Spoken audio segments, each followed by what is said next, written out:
Our second scripture comes from the book of Exodus in the 17th chapter. Though it says in the bulletin it will be through verse 17, I'll only be reading through verse 7.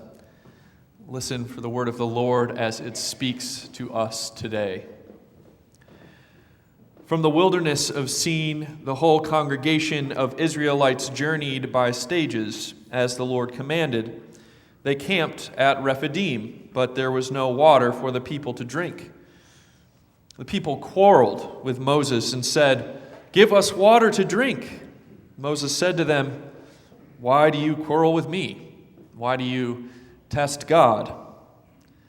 But the people thirsted there for water and complained against Moses and said, "Why did you bring us out of Egypt? To kill us and our children and our livestock with thirst?" So Moses cried out to the Lord, "What shall I do with these people? They are almost ready to stone me." The Lord said to Moses, "Go on ahead of the people and take some of the elders of Israel with you. Take in your hand the staff with which you struck the Nile, and go. I will be standing there in front of you on the rock at Horeb. Strike the rock, and water will come out of it, so that the people may drink." Moses did so. In the sight of the elders of Israel, he called the place Musser and Meribah, because the Israelites quarreled and tested the Lord, saying, "Is the Lord among us or not?" Friends, this is the word of the Lord. Thanks be to God. Imagine that for 400 years we have been slaves in Egypt. 80-hour work weeks for 10 generations, no rest, no day off. Your brother, your great-grandfather, your spouse, your children, all they know is the life of being a slave in Egypt.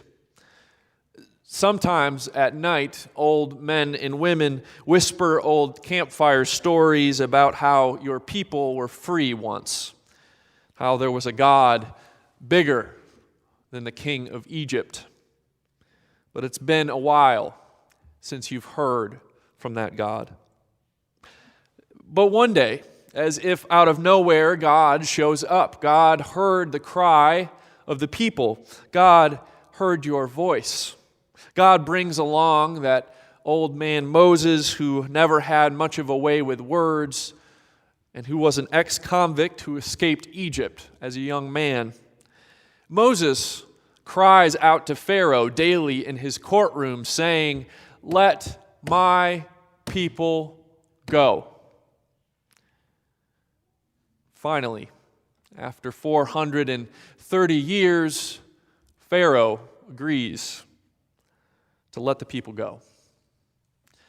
So as you are wandering away from the land of slavery, God separates the waters of the Red Sea, and you are walking through on dry ground. You can see freedom just ahead of you on the shore on the other side.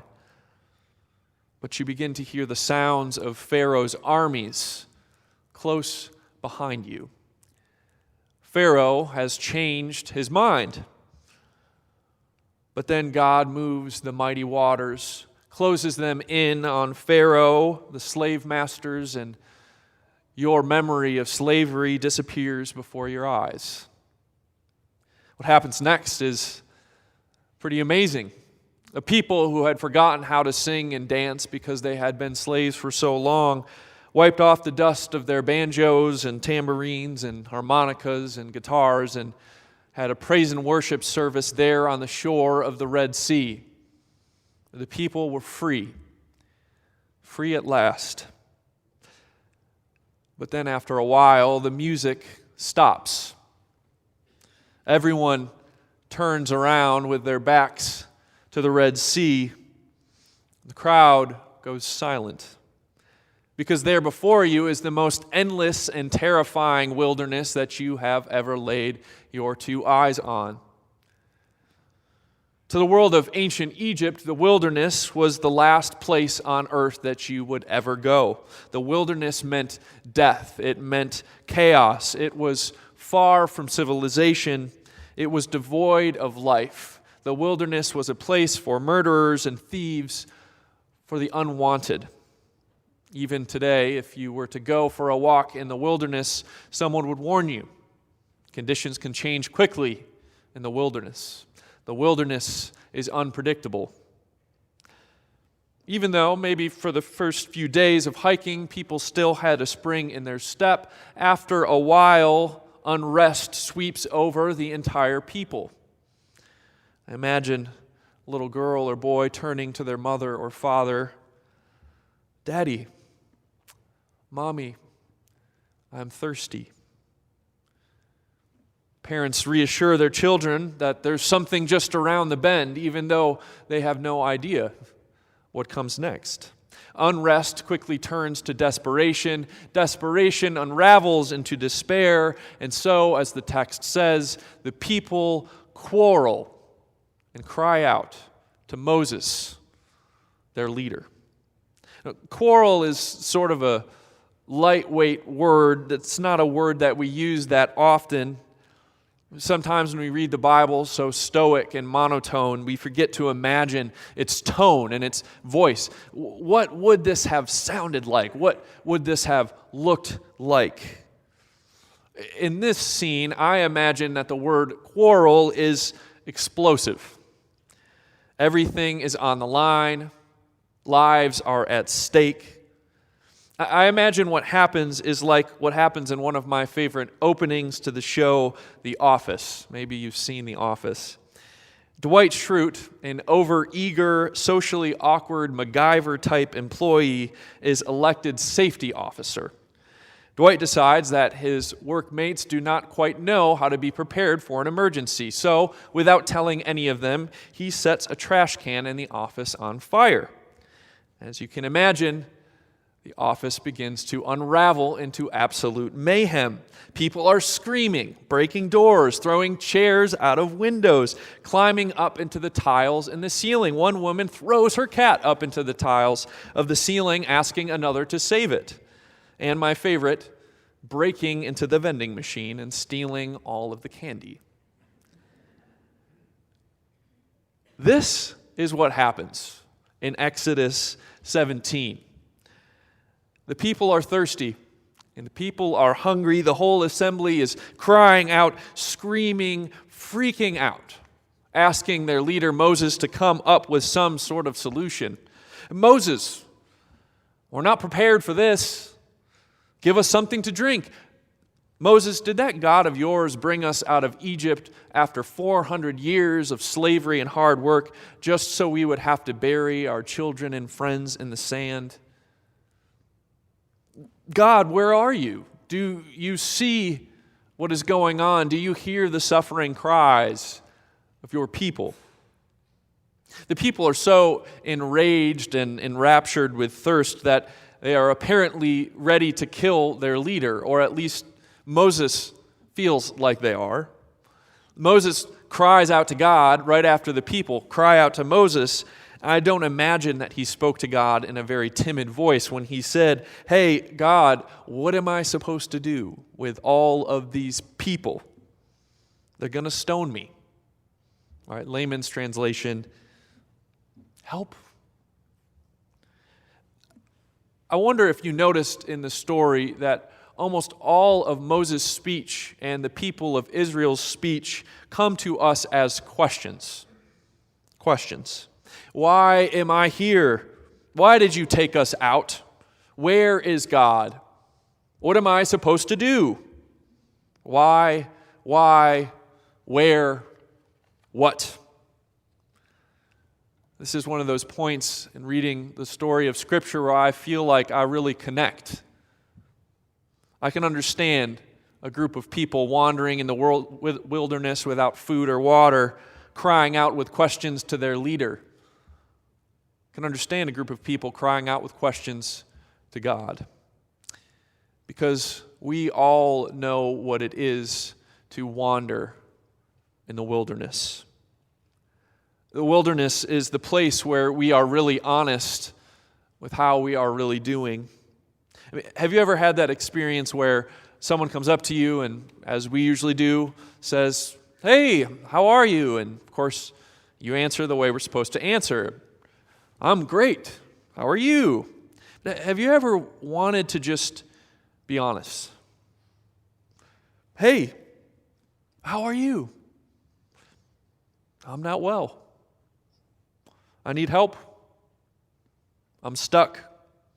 I'm so lonely. I'm so cut up with grief and loss. I don't know how to love myself. I'm so anxious about my future, about my family's future. I am sick and tired of worrying about money. I'm close to someone who is dealing with mental illness. I'm taking the SAT next week, and I'm terrified that it will define who I become for the rest of my life. I'm caught up in a terrible addiction, and I don't know the way out. I'm afraid for the well-being of our world. I'm in the wilderness. I'm in the wilderness. What's your wilderness? What's your wilderness? Maybe you're like me, and it's hard to admit what or where your wilderness is. Our society has programmed us to be that way. Our society has taught us to be so neat and tidy and put together, tells us to keep our wilderness inside, keep it to ourselves. So instead of facing it together, we all end up wandering around in the wilderness by ourselves. As we look around at our world, we begin to notice that it's not only us as individuals who deal with the wilderness, but our entire world and all its people sometimes feel as though they are caught in an endless, terrifying wilderness. In our wilderness, suicide rates have increased 24% since 1999 in our country. In our wilderness, people would rather feel numb than feel the pain of being alive. And so we face an opioid epidemic that is destroying lives and families, especially in the South. In our wilderness, 17% of Rowan County is below the poverty line, with women ages 25 to 35 being the most poor. In our wilderness, it feels like not another week goes by without another shooting, another terrorist attack, another moral failure by a community leader. In the wilderness, we project our perfect, unblemished lives onto social media screens, when the truth is that our lives are anything but put together. This is why, more than any other time in our country, young people are experiencing depression and anxiety at rates that have never been seen before. We feel as though we are hyper-connected, but really we're farther apart than we've ever been.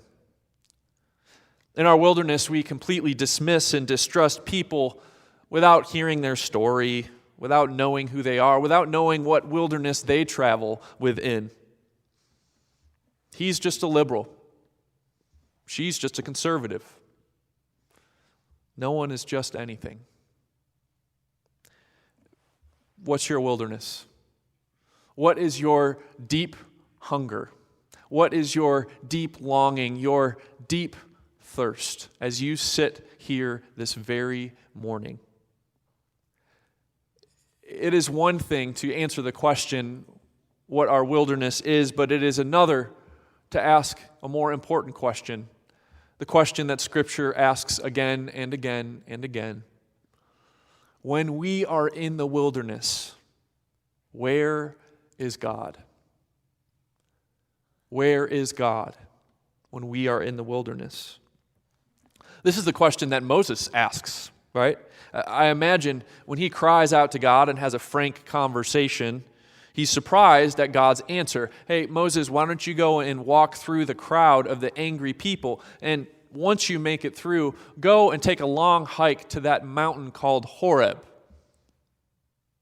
Now, where Horeb is matters much less, I think, than what it means. The word Horeb in the beautiful Hebrew language means parched, dry place. parched, dry place. So, in the middle of this terrible wilderness with a crowd of thirsty and dying people, Moses says, "Hey God, where are you?" And God's answer is, "Take a hike to the driest, most parched place at the center of the wilderness." And God says, "I will be standing there on the rock." I will be standing there. It's a curious image, God standing on the rock. For most of the book of Exodus, God is careful not to reveal God's self in full presence. God is a voice speaking. God is in a fiery bush. God is in a pillar of cloud or a pillar of fire. God is an east wind smashing Red Sea waves. God is in the Holy of Holies when Israel builds their portable church called the Tabernacle. God is present, but not visible. Here in this moment, and only here, does God come down in the book of Exodus with no curtain to separate him from the people. There God is. "I will be standing upon the rock, Moses. I will be standing in your dry, thirsty mess of a wilderness." This is good news. This is gospel news for a world that often feels and fears that God is far away, that God doesn't care for our suffering and for our plight. Right in the middle of your wilderness, right in the middle of the most parched, dry, thirsty, suffering place in your life, that is where God is. That is where God is. Right there is Jesus, who wandered for 40 days in our wilderness. Right there is Jesus who said on the cross, "I thirst. I know what it is to be thirsty. I know what it is to be hungry. I know what it is to journey in the wilderness. I've been here before." God says, "I know your wilderness. I feel the heat of it. Do not fear. I am here for the long haul. I'm not going to leave." There upon the rock, there in the midst of our hunger and our thirst, God brings forth waters of life. There is Jesus who, after he died, had streams of water flowing from his side. So says the prophet Isaiah of what God will do. "I will make rivers flow on barren heights. I will turn the wilderness into pools of water and the parched ground into living water." Parched ground into living water. That is the essence of the gospel. When I was 16, I was in my own wilderness of doubt. I had a high school Bible teacher who offered to eat lunch with me once a week. His name was Ray. Ray and I talked about everything. We talked about sports. We talked about God. We talked about girls, sort of the main three things for any high school boy. At the end of the year, Ray invited me to go on a study trip to Israel with other classmates. And I reluctantly went along. One day we were hiking in the wilderness and we ascended up a high mountain, and we were much like the people of Israel. We were beaten down, we were thirsty, we were hungry in the scorching 115-degree heat. We certainly had some questions for our fearless leader.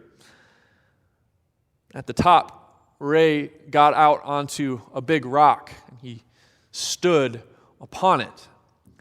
And he looked me in the eye as he said to the entire group, "This is not the first time that I have been on this mountain today.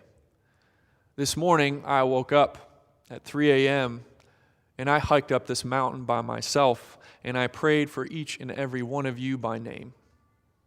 I prayed that you might know the God of the wilderness." It was there in my very parched, dry wilderness place, streams of living water flowed from within Ray. I'm not sure if I would be standing here today talking to you about the wilderness if it weren't for that time, that day, that climb, that man. We all know what it is to have somebody show up, right? Somebody sit with us. Many of us are probably sitting in these pews because of people who showed up in the midst of the trials of our life, in the midst of our wilderness times, who stayed in our parched, dry places. I invite you to take a moment. Take a moment and bring that person to mind.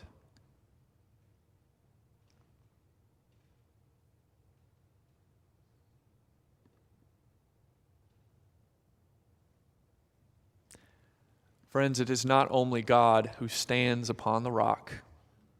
We stand upon the rock for one another. As Jesus said, streams of living water will flow from within you. In someone else's thirst and hunger, we are that water gushing from the rock. So, friends, no matter how thirsty, no matter how hungry, no matter how big and wide and far and deep is your wilderness, may you know that God is standing there upon the rock with you. God will not leave. No matter how thirsty, no matter how hungry, no matter how deep, how far and wide is the wilderness of our world, you and I, we are living water in the wilderness of others.